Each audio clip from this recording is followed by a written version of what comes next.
نصلي على رسوله الكريم أما بعد السلام عليكم. I want to today discuss about the Sahabas who received the news, good news about Jannah, about heaven, paradise while they were alive, and then what happens to the rest of the people except those 10 who already received the information. That so that perspective we'll inshallah discuss. So we know the 10 from this hadith, Abdurrahman ibn Auf reported that Rasulullah sallallahu alaihi wasallam said, Abu Bakr is in paradise, Omar is in paradise, Uthman is in paradise, Ali is in paradise, Talha is in paradise, Abu Zubair is in paradise, Abdurrahman ibn Auf is in paradise, Saad is in paradise, Said is in paradise, Abu Ubaidah ibn al-Jarrah is in paradise. This is from Tirmidhi Sahih Hadith. So these 10 names are mentioned. We know these 4 Khalifs and then these very important and strong Sahabas. Then in some scholars change the names a little bit. The last few names, there's some others are mentioned and some of these are not mentioned, but the main ones are there. So they got the good news through Rasulullah sallallahu alaihi wasallam. But what about the other Sahabas, and what about especially us, so many years after Rasulullah sallallahu alaihi wasallam passed away? And so there are other hadiths regarding people who will be in paradise or in Jannah, and also of course in Quran there are many verses about Salihin and people with taqwa in general, but there are some specific ones. I want to quickly mention some of those so that we can see that other than this really strong moment like the ones mentioned, there are hopes for rest of us also.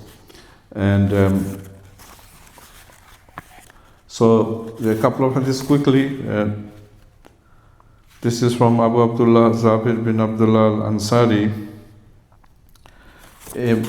A man asked Prophet ﷺ that, do you think, he's asking Prophet ﷺ, that if I perform the farz, obligatory prayers, fast in Ramadan, treat as lawful that which is halal, and treat as unacceptable, forbidden that which is haram, and do not increase upon that,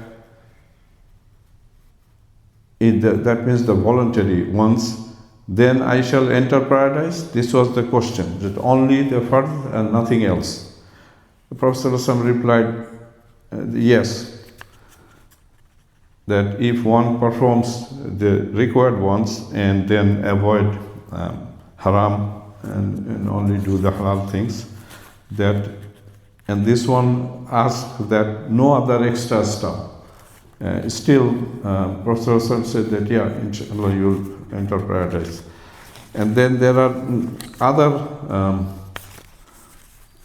examples of who will go to paradise.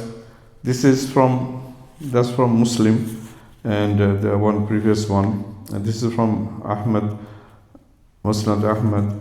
Zabir bin Abdullah reported, Prophet ﷺ said, whoever has 3 daughters and he cares for them, he is merciful to them, and he provides for them, clothes them, paradise is certainly required for him.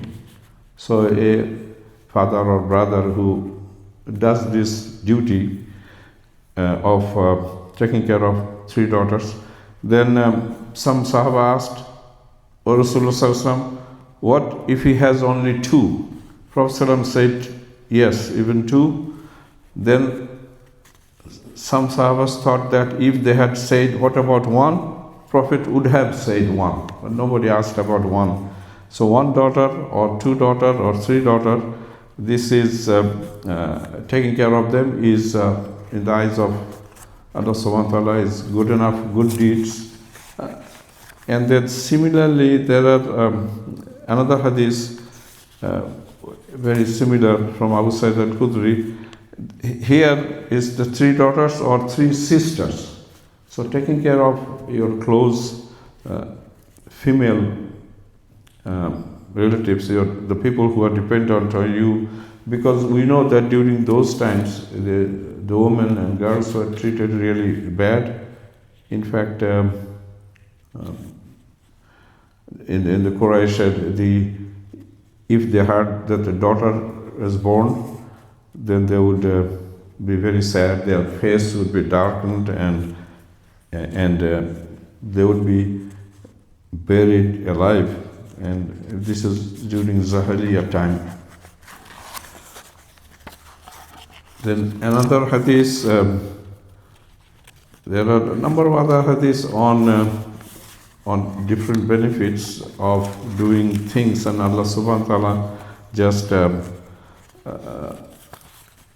forgive sin and let that person enter paradise. We have heard many times that this hadith that Anas ibn Malik reported that when Prophet was sitting in the masjid, then he said the next person coming is a dweller of paradise. He will go to paradise. And then the same thing he mentioned in three different times, and the same person entered. So this was a man from Ansar. So then Abdullah ibn Amr followed that person to see what he does, why Prophet said that he will go to paradise, and then went to his house and said, I need shelter in your house for a few days, and observed his ibadah, and he didn't see anything extra apart from very regular ibadah. And then finally asked him that Prophet said that you're a dweller of paradise. What do you do special? I didn't notice anything. So he said that whenever I went to bed, he said that he would remember Allah and then and actually forgive everybody who has done anything bad to him, and other than that, he didn't have anything extra in his actions. So that's regular, of course, the regular duties and so on, and then not violating the haram things is essential for everybody. So here is another simple one that Aisha radhiyallahu anha said that a poor woman came to me carrying her two daughters. So Aisha radhiyallahu anha gave her 3 dates to eat. So the woman gave one each to the two daughters, and then when he was about to eat the third one, but the daughters asked for that one also. So instead of eating, she split it to two and gave it to the two daughters. And when Aisha told Prophet ﷺ this story, that this is what happened, then Prophet ﷺ said, because of it, Allah subhanahu wa ta'ala admitted her to paradise or freed her from hell. So this is a hadith from Muslim. So a simple action of just young daughters giving her own share of half a date is an indication that Prophet said that she will go to Jannah. And similarly, there's a man who went down a well to get water for a dog who was really thirsty. There's hadith that he was forgiven, and similarly, a prostitute who did that, she needed water, she was very thirsty and so on, and then saw a dog is licking dirt, really thirsty. So she went down again into the well and through her socks or shoes got water and gave it to the dog. And then Prophet ﷺ said that she will go to paradise.